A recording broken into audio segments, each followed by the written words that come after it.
Hey guys, hello and welcome to Easy Chat Live. And we're here. The Christmas is now, Christmas season is almost behind us, and we're kind of back to work.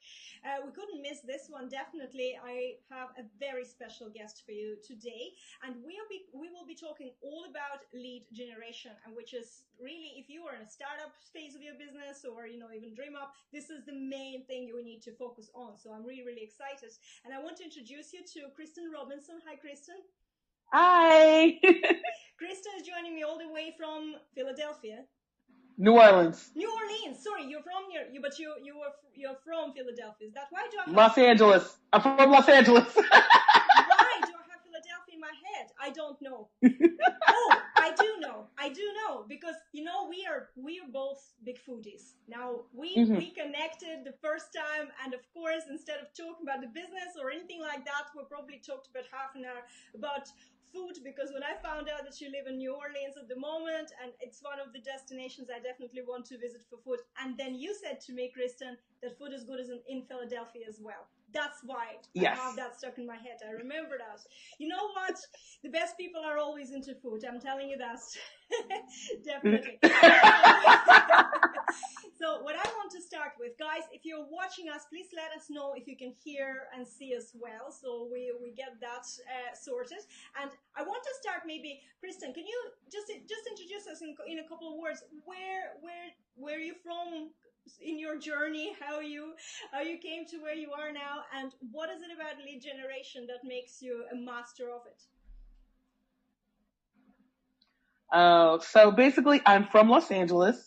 I got all my marketing skills working for House of Blues on Sunset Boulevard, the real big building everyone talks about. Worked for ESPN X Games. My job was to keep the sponsors happy. Woo! So that was fun doing that, and basically got all these marketing skills from all these different companies. Even dabbled in women's professional football teams. They do exist, people. They do exist. And did the marketing for companies like that. And then husband now, boyfriend then, got into the Marine Corps, and I took my talents to the Southeast. So my in-laws actually live in Beaufort. So when me and my, like I said, boyfriend then husband now, we're dating, I took some jobs in real estate, marketing and real estate, learned graphic design and web design in South Carolina. Then when we got married and moved to North Carolina, I decided to start my business, because a lot of people don't know, military spouses, it's really hard for us to get a job. Because A, we're all over the place. B, we move every 3 years. And C, we tend to be a little overqualified for a lot of the jobs that we can get. Most of us have bachelor's or master's, and here we are, getting minimum wage jobs. So as an employer and as a business owner, I completely understand on that side of the fence. Like, would you really want to hire someone who's going to move every 3 years, who's definitely overqualified? There goes your budget. Like, it's hard. And I decided to start my own business, and that's what I decided to do when me and my husband got married. I was like, I am not gonna do the minimum wage thing, but I'm not gonna sit at home either. Like, I'm gonna do something productive. I'm gonna start a business. And I started my business, and where the lead generation comes into place was when we did our first move. It was from North Carolina to Hawaii, right? Awesome. Sounds great, right? We're moving to Hawaii. It's gonna be awesome. The problem was, because I had not built my business online when I started my business, I lost 90% of my clients because they were like, no, we don't do the online thing. Yes. We're used to seeing you and touching you. And so when I moved to Hawaii, I literally lost 90% of my clients, and I'm crying in my living room with boxes, right? Because we don't have no furniture, just boxes. Boxes and internet, right? Of course, you see our priorities. And going, what am I going to do? Like, how am I going to, oh my gosh, I need to get online then. Like, I need to figure this out. And that's where um, the lead generation story began. I started jumping into, webinars. I started jumping into Facebook ads, and that's my specialty. So I started jumping into Facebook ads. And as I kept learning all these things to lead generate, basically I've learned, okay, now no matter where I am, my business is not like going to be at a standstill. Doesn't matter where I move, where I go, I still get to keep all of my business. At the same time, I can still generate leads and keep growing as I move. And that's why lead generation is so important to me, because it's a very essential part of my business, because I literally can't do a lot of the things most businesses do. I really can't go out and network, right? Speaking, right? So I have to be a little more creative as far as what location I'm in and how I lead generate for my business. This is very interesting, and I can connect 100% because the reason why I did what I did when I started my online business was to get away from the location based and face to face based businesses. Not that, you know, I love people I work with here, but I want to be able to just get on the plane and go somewhere and work from there. You know, I am a gypsy like at heart, and I don't like being stuck in the rural Ireland situation, you know, and then, you know, again, there's the same mentality. You know, I love being online, I love doing things remotely, and a lot of people, let's say in rural Ireland, are not really in online. They want to touch you, they want to, you know, they want to tell you the story of their lives while you're there, and that's fine, that's their way, you know. But so I understand this bit. The interesting as well, and I have a question for you about your journey when you decided to create your online business, even though you already had marketing background. Was it did it require some sort of mindset shifts for you to actually do it yourself for yourself and create this business? How much of a learning curve was it for you? It was an interesting, if anything, it was hard for me to adjust things being easier.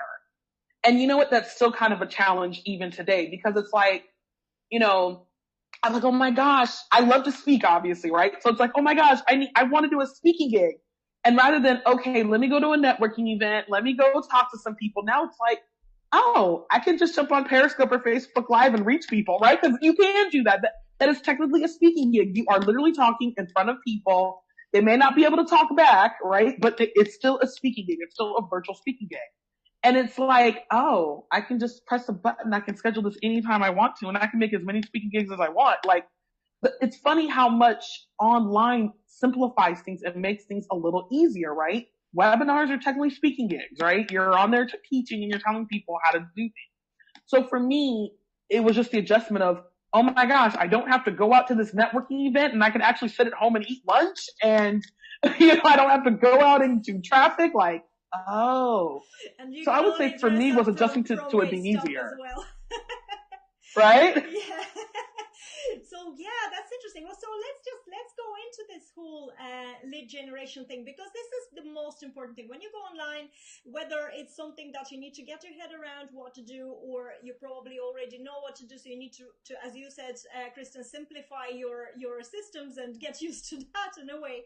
But generating leads is number one priority, especially when you're just starting, because you know you need your cash flow, right? So this has to be your focus, and that's where a lot of people fall back and they get caught up in all the activities that are not actually bringing money, rather than the activities or methods that will generate leads and hopefully bring money from that. So what are your best methods for lead generation?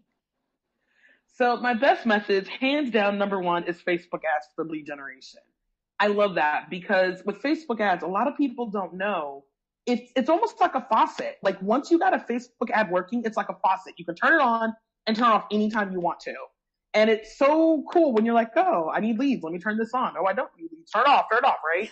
It's one of the interesting most things that people can't really seem to wrap their head around. It's like really amazing to do that.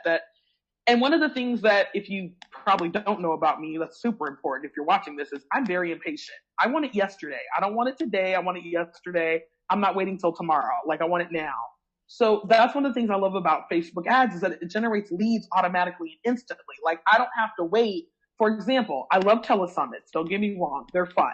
But you gotta wait 90 days. Like you're planning this thing from 90 days, 3 months to 6 months out before you finally get some leads, and you're doing all this buildup versus Facebook ads.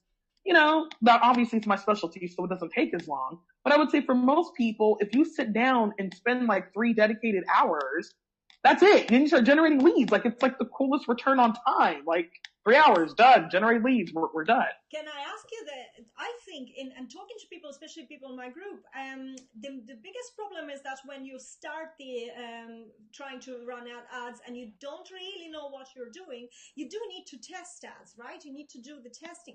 So how long? Like I think that a lot of people get discouraged too soon.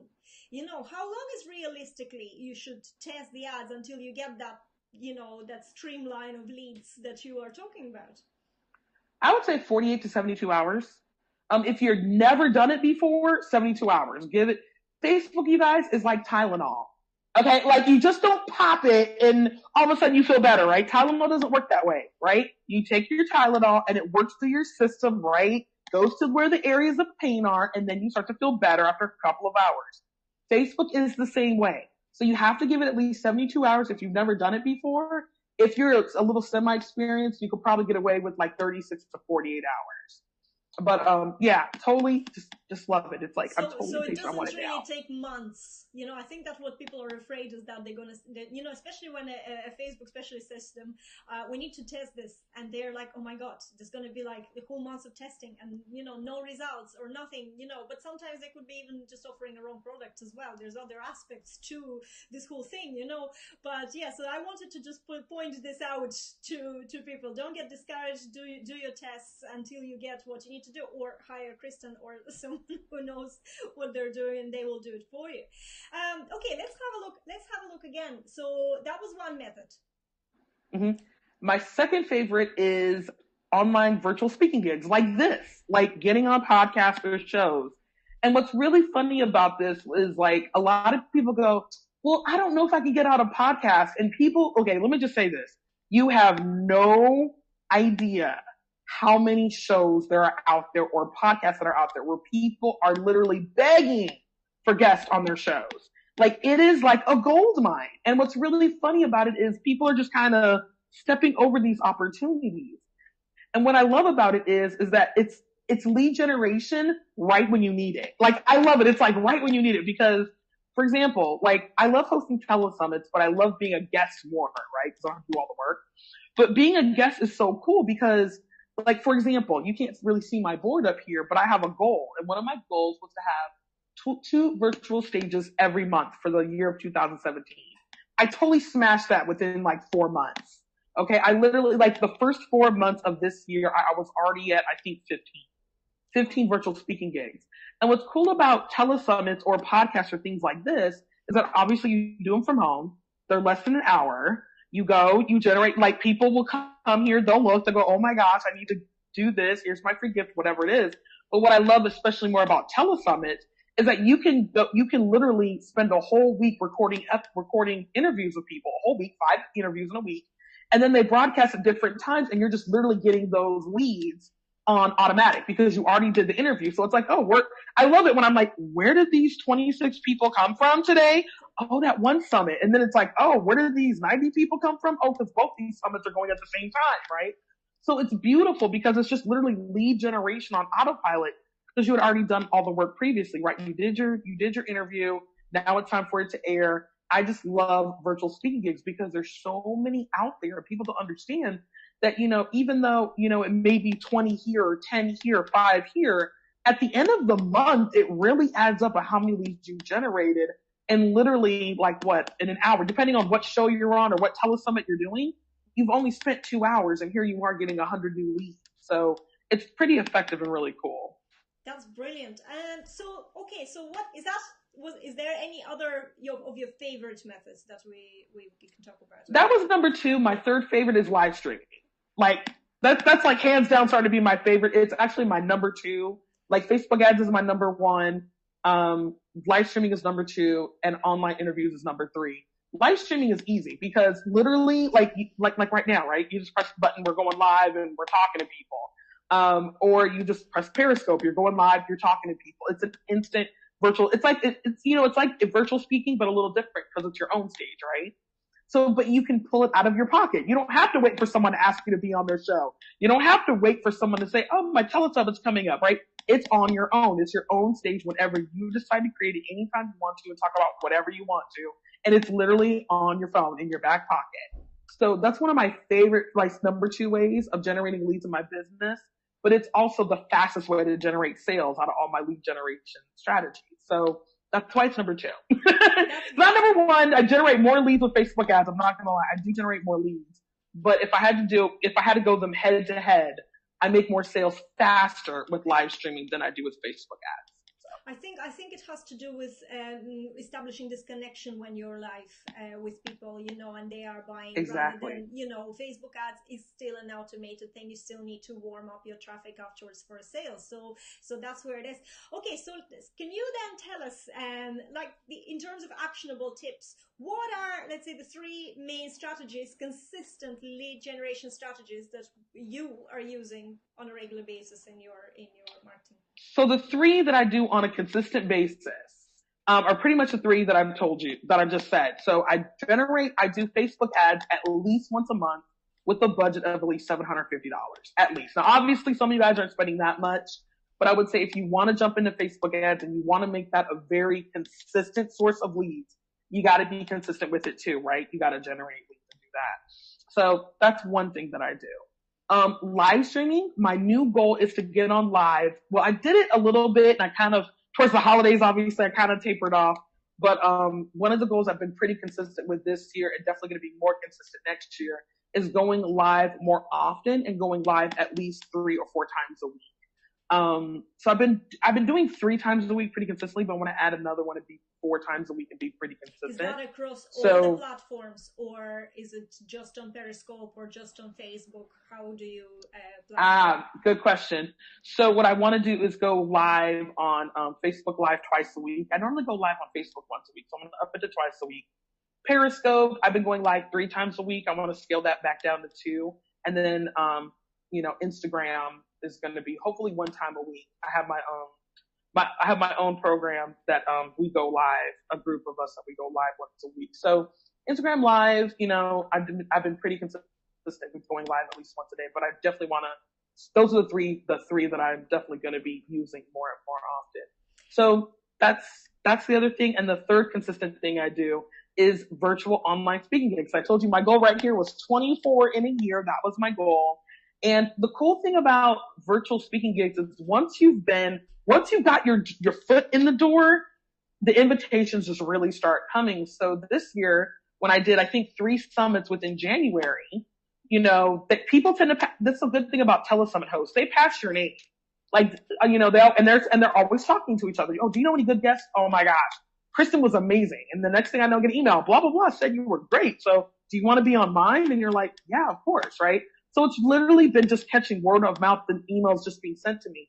I had to work really hard at first, in January and February, like looking for telesummits and really asking people, can I be on it? But after March, it was just invitations. I have one telesummit company. They do telesummits for people, and I'm on their email list, and they're always sending me 2 emails a month. Do you want to be on the telesummit? One of our clients is having a summit. Would you want to be on it? And I usually take about maybe 1 every other month from that company. So now it's gotten to a point where I have a reputation as a great speaker and I don't have to search for it as much. But one of my goals this year was to be on at least 2 virtual stages a month. I think I've been over on 50, this year. So that's almost 1 a week. But that's something that you definitely want to start, looking at, podcast shows, and don't be afraid to ask. I think that's another thing is people go, oh my gosh, there's this podcast, I know this person. Don't be afraid to ask, because the thing about it is they may need a guest, like somebody canceled, because that happens. Yeah. Or I hate to say it, birds of a feather flock together. So podcast hosts or TV show or show hosts know other hosts. So like, you know what? You may not be a good fit for my show, but I know maybe 5 other shows you'd be a great fit. Let me introduce you. And there you go. You have 5 virtual speaking gigs that, people can contact and pitch and try to be a guest on. So those are the 3 consistent actions that I definitely try to do throughout the year. Is definitely do Facebook ads per, once a month. Definitely go live, as often as possible, at least 4 times a week for this year coming up. And then of course, being a virtual guest on shows like this or telesummits or podcasts. Do you use your business page for going live on Facebook or personal profile? Oh no, my business page. Definitely my business page. I know why you're laughing. It's the question that Sarah's one of our viewers is just asking. But I do know why. And Joy is watching us as well, guys. If more people are watching, I know you are. So pop up your name in the comments. Tell us where you're watching from and any questions that you have as well, so we can answer them during this interview. But on the business page, because guys, you can retarget the audience that watches your business business page. So always go live on your business page and share it into your personal profile. Now, when you're only starting up and you want to increase your online visibility, of course, by no means use your personal profile and go live as much as you possibly can. You don't have to talk about your business, but it's just to create that connection with your connections, you know, that they want to know more about you. You can then mention casually your business as well. There's ways to do it, but do go with your strategic videos of Facebook Live on your business page. Okay, just want to stress this. And on top of that, let me just sneak this in. It's against Facebook terms and conditions to use your personal profile for commercial use. A lot of people don't know that. So you don't want to end up in Facebook jail or log in and nothing's there one day, because that has happened to some of my Facebook ad clients where they promoted so much on their personal profile, they don't have a business, they don't have a real account anymore, and we can't do ads, right? So, or they built a lot of their leads as friends, and we can't target them because they're friends with them. So just to keep that in mind, you guys, like if you are really trying to do business, you need to be on your business page because you can't use your personal profile for commercial use. You can use it as a funnel. So you're optimizing it for people to want to know more about you and what you do, and then they go into your business page or the group, whatever you find. Business page is good to have. It's always good to have, and definitely work your business page, guys. Even if your main focus is a group, you know, because there's so much more you can do with Facebook ads only on business page. So don't lose that traffic, don't lose that data. Okay, so what do you think is the future of the lead generation? I think what's going to happen is, and you're already starting to see the shift right now in the online marketing industry, is a lot of people are saying, well, email marketing is going away. And honestly, it's not going away. Email marketing is not going to go away. But what I do see is that that method of actually selling through email is going to start to splinter off. As for me in my business, I can see email marketing being a way as a touch point. It's going to start being more of a touch point than a sales mechanism. It's going to be a follow-up mechanism. It's going to be a touch point. Like, I hate to tell you guys, gone are the days when the gurus would say, oh, I sent an email and I made $30,000. Yeah, you're not going to see that anymore. I'm sorry. There's too many. First of all, you got social media. Everyone is like, you're not the only person in that person's inbox anymore. So you're fighting for attention. And people just don't check email as much as they used to. And when they do, they're scanning it. They're not reading these long essay emails unless it's somebody they really love. But they're not reading all these really, really long emails anymore. Like, no offense, gone are the days where you can do that. So what I see as lead generation is a very multi-pronged approach. Like, you can't just depend only on email marketing. Like, you're going to have to do social media. You're going to have to do live streaming. Sorry, people. If you don't like video, you're going to have to just suck it up. Like, I'm not trying to be mean. You're going to have to. I'm definitely seeing, one of the things I mentioned to my community was you're going to have to actually have a closed space. Whether that means a Facebook group, maybe that means a messenger chat box, you know, where you get people to know them on an individual basis, but there's got to be some closed way that you can recognize your community as a community in a closed space. And I'm just starting to see this multi-pronged approach where you're literally going to have to touch people several points per day, and email marketing just kind of reinforcing that touch. But that's what you're going to start to see. You can't just be like, this is my only marketing method. You're going to have to employ about 2 or 3 different ones, I think, moving forward in the online world. I already see that, to be honest with you. Only social media marketing doesn't work, you know, unless there's emails that are touching you when you're not on social media. You know, for me, the live streaming, social media, omnipresence, sort of, you know, I'm mainly on Facebook, but I am on Instagram and Periscope a little bit, you know, on Twitter a little bit, you know, LinkedIn, trying to get better, you know, but still, I noticed that the majority of sales are coming through the channels when there is multiple points. I can see that this person is on this list, on this list, on this list, and on this list, you know, so you are influencing them. And don't forget, you have to pop up into somebody's head so many times before they even consider buying from you. You know, it's like there was a research, and I spoke about it before, but there was a research done about how the information gets perceived by us, and it's actually information only penetrates us once in 3 times. That means that if you are doing live streams, for example, you only penetrate somebody's mind only once in the 3 live videos, right? So if you want them to buy, which takes like 7 times or something, or 9 times to penetrate their mind and create that bond with you. Imagine how many, at least 27 live shows you might do. Now, get me wrong. I'm not saying that you have to do 27 live streams to sell one product. It can happen much sooner. But my point is that this repetition, and, it could be a live stream and then the email was number 2 time, when you touch them, and a messenger bot, and you just have to constantly be in the awareness of your prospects. That's right. So, exactly. Like, I love it because I'll do live stream, then I'll send an email for people to watch the replay. And then, if they're in my group, then it's like, okay, you watched it. And then, the email reinforces, hey, go back and watch it. Like, there's so many different ways, but you're just going to have, I hate to say it, gone are the days where you can write a blog, send an email, and sales come in. That's not happening anymore. Like, you have to actually share your blog post on social media. You have to send an email to reinforce the blog post.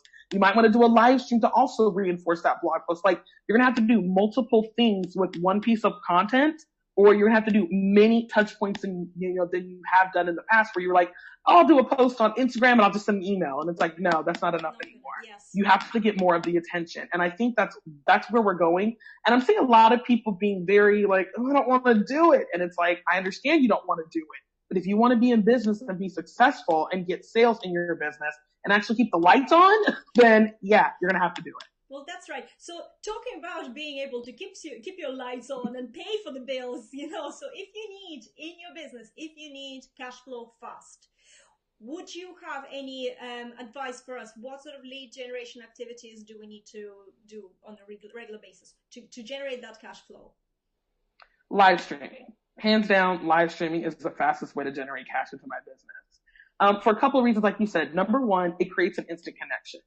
And I find when you do live streaming, for me, I've actually measured it. Like, okay, if someone came through Facebook ads, was in my Facebook group, got emails, how long does it take for them to actually go from, I didn't even know who Kristen was, to, okay, yes, I want a sale. It can go anywhere for me between 30 to 90 days, somewhere in that area. When I have people who, same thing, instead of the Facebook ads, they do live streaming, they get the emails, they're in the Facebook group, like same thing, except the only difference is they came through a Facebook ad or live streaming. I have found that when people come through live streaming, the sales cycle is anywhere between 15 to 30 days. It's shorter. It's almost half as much. And I just find that it's just super easy to be like, hey, I'm on here. How are you doing? There's a lot of interaction going on versus Facebook ads. It's just, you talking to them the whole time. There's a lot more interaction. There's a lot more connection.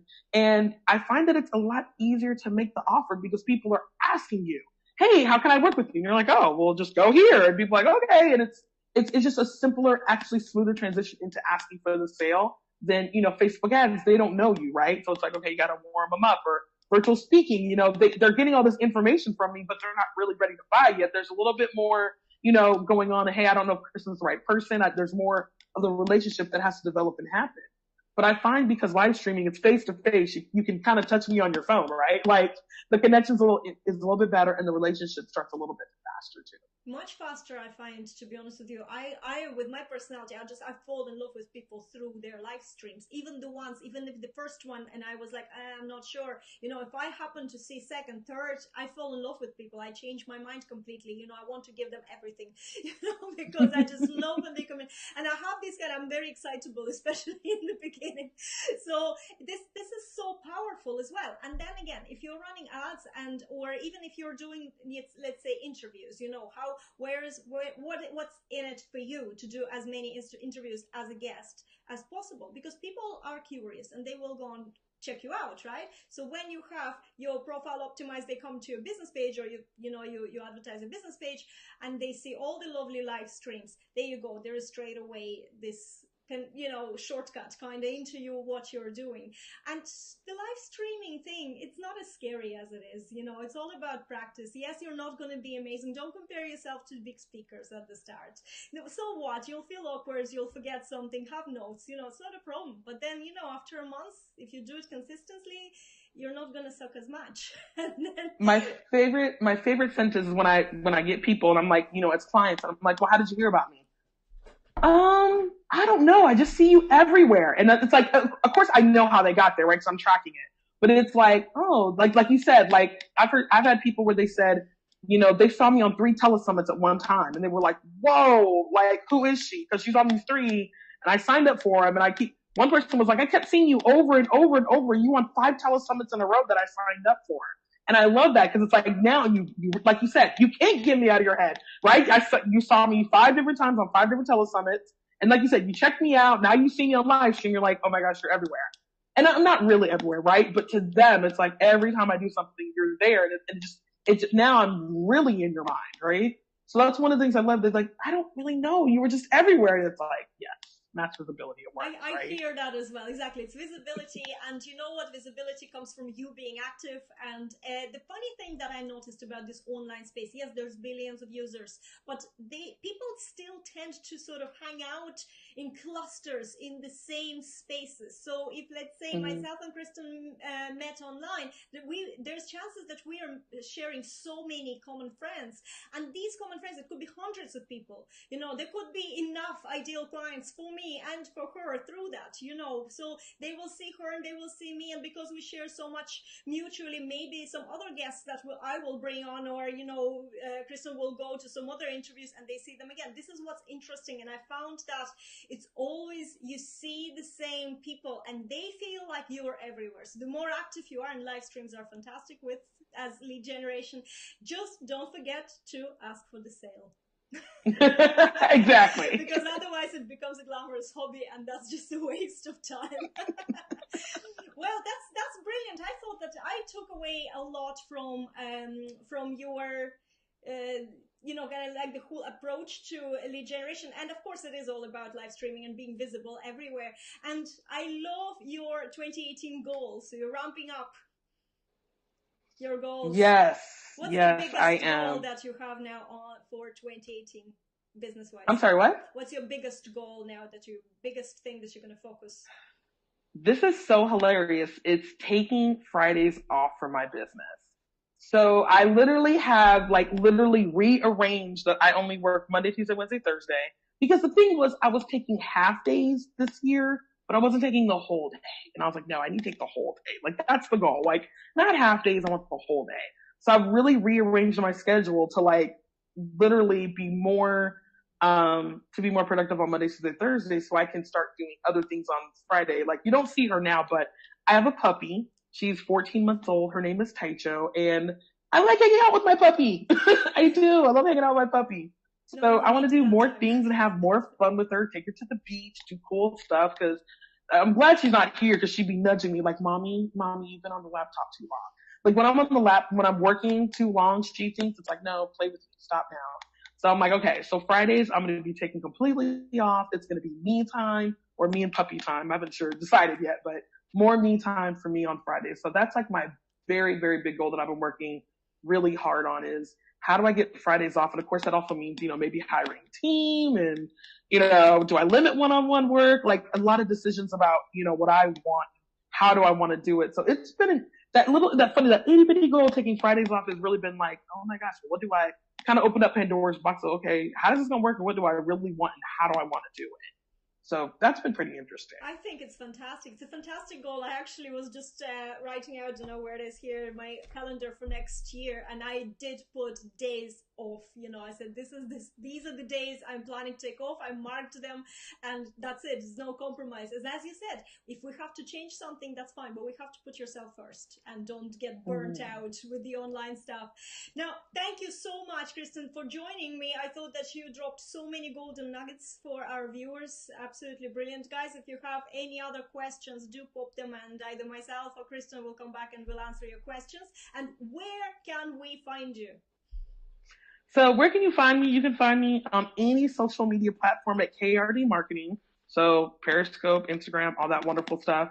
And if you are curious more about live streaming, you can actually check out my checklist. So I have 7 things you need to know to monetize your Facebook Live broadcast. And you get that at livestreamchecklist.com. It's very short. I think it's like 6 pages. But it's a checklist of all the things that you want to make sure you have so that, you know, one of the things is, you know, like you said, asking for the sale is great. But there's other things that you want to do. You know, how smooth is your introduction? You know, are you summarizing your broadcast? Are you telling people what's up front? Do you have your call to action? So there's several different things that you want to have to really make sure that you're monetizing those Facebook Live broadcasts. And like I said, you can grab it at livestreamchecklist.com. Perfect. That's great. I'm going to grab one anyway. Just I'm curious to know what am I missing. Guys, thank you so much for watching. I hope you have a fantastic New Year's. I will be taking the rest of the week off, and it's a me time, and I hope you do the same because it's still a holiday period, and you know what? We deserve it. We work so hard the whole year. So let's take this time off, and then next Monday we will start 2018 with a bang. So guys, thank you very much for watching, and I will see you in 2018. Bye.